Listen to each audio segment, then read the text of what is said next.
Online communities have been a wonderful resource during this time, a place for people to communicate, to share information, especially when things like this happen. Joining us right now, a guest we've had on talking about the same topic before, Derek Powazik, is here to talk now in a very specific way about these online communities. You, by the way, have a new book, and I want to tell everybody about it. Design for Community. It is an art, connecting people, creating spaces.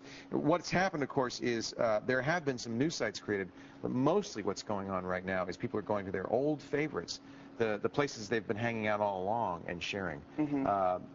Not necessarily sites created specifically because of the September 11th Well, a little both, actually. Yeah. Well, let's start taking a look at some of these sites. This is a check-in registry. There are a number of these here. Right. Yeah? This was the first one I saw.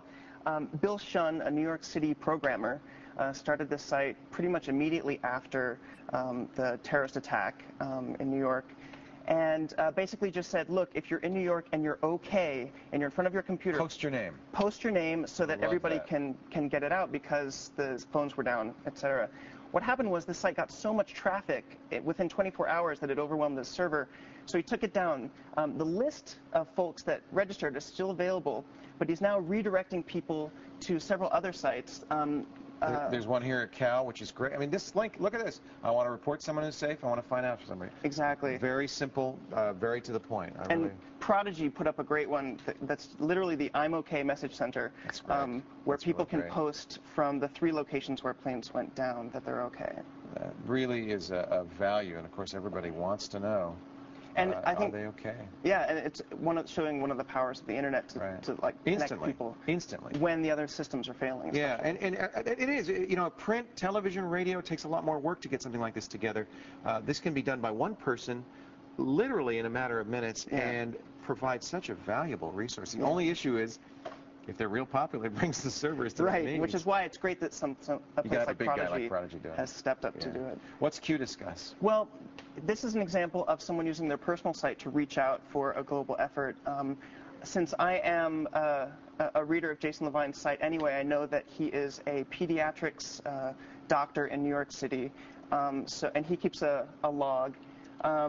If you back it up actually to Q Queso, what he's done is when he posted that blood was needed in the New York City area, everybody kind of took notice because we know, his readers know already that he's a doctor and that he does this. So it was really stunning. He's been keeping a log of his experiences in New York since it's happened. Yeah, blogs are, of course, another way that people can share their own personal experience with other people. And as with many blogs, he has a discussion area, too, so that you can then post a response. My blog got very busy very quickly with people posting responses to just the one message that I put up. It really becomes a meeting place. It's just quite amazing. What is this now? And then there are a lot of other sites that are general topic, like you said before, where people hang out anyway, that have just become, because everyone's paying attention to this, have become watering holes for these kinds of conversations. So this is Corral.net. This is actually a community forum for the discussion of vintage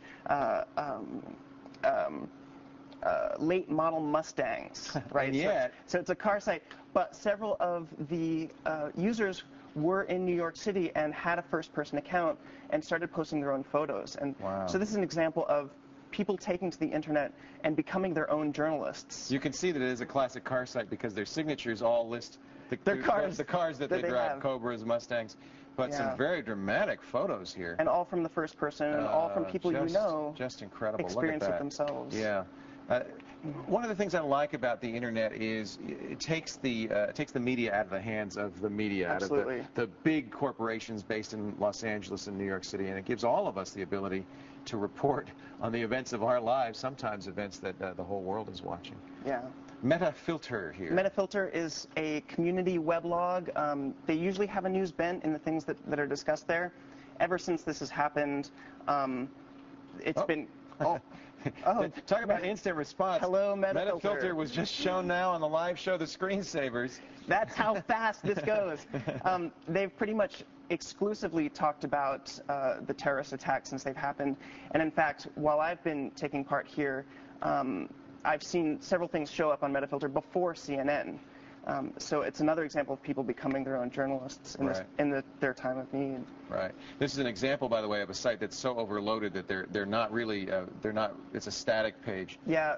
Matt Howie's, the owner of MetaFilter, has had to disable a lot of the customization features just to make it faster and stay online. Truly amazing. And I think what this is an example of is this tragedy took place in 3 cities across the world, but it had shockwaves everywhere. Yeah. And so where else can we all turn but the internet that connects everyone on this kind of global scale, where we can reach out and find. The conversations here have run the gamut from anger to political theories to conspiracy theories to just simply posting people's experiences with how they found out, where they were, what's been going on, and created this common watering hole. Well, and in the long run, I think the most valuable thing is it makes the world smaller. Yeah. And, you know, it's funny, the first experience I ever had of the internet was, my gosh, the world is big. There are a lot of people out of there. But in the long run, it does make it smaller. You know people now all over the world, and you can talk and share. And here, he's got a link to Yasser Arafat giving blood.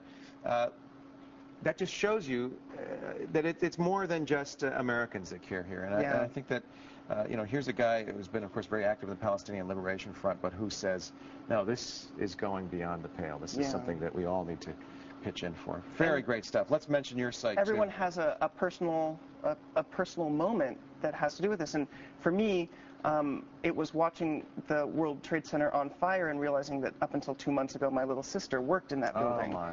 So very overwhelmed, I posted this yesterday, and look at all the responses. What's incredible for me is just, this is my personal site on Pwazik.com, just seeing people respond, and halfway down, bam, there's my sister. Posting that she's okay, posting that she's, you know, worried sick about her friends. Great. And my mom and dad also appeared there as well. So it's connecting families as well.